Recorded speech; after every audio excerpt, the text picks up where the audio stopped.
Hi friends, welcome to my channel. ఇక్కడ చూస్తున్నది పుట్టగొడుగులు అండి.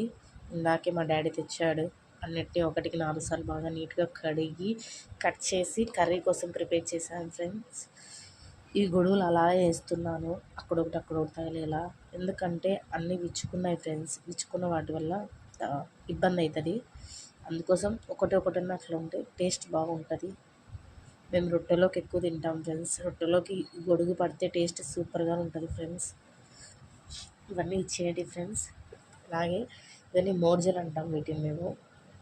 ఇవి కూర అంటే నాకు స్పెషల్లీ ఇష్టం ఫ్రెండ్స్. నేను మా చెల్లి చిన్నప్పుడు కొట్టుకునే వాళ్ళం వీటి కోసం.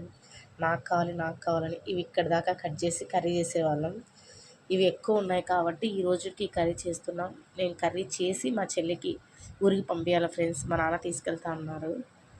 ఇవి వచ్చేసి స్టాక్ పెట్టుకుంటున్నాము. రేపు కానీ ఎల్లుండి కానీ చేసుకోవచ్చు. ఇచ్చుకోలేదు కదా, ఇంకా ఫ్రెష్గా ఉంటాయి ఫ్రిడ్జ్లో పెడితే అనేసి వీటిలోంచి తీసే నారలు ఫ్రెండ్స్ ఇవి. వీటిని మళ్ళీ ఒకసారి వేడి నీళ్ళతో ఉప్పేసి పసుపేసి కడిగి కట్ చేసి చిన్న చిన్న పీసెస్గా ఇలా ఏమైనా కట్ చేసి గోంగూర పికిల్తో చేసుకుంటే సూపర్ కాంబినేషన్ ఫ్రెండ్స్. ఇవి దాదాపు 1 to 2 weeks వరకు నిల్వ ఉంటుంది. పచ్చి కారంతో చేస్తే, ఒట్టి కారంతో వేస్తే 1 month దాకా నిల్వ ఉంటుంది. వేడి అన్నంలోకి ఈ వర్షాకాలం వీటి తినడం చాలా స్పైసీగా ఉంటుంది. నెక్స్ట్ వీడియోలో చేసి పెడతాను friends. Okay, please subscribe my channel friends.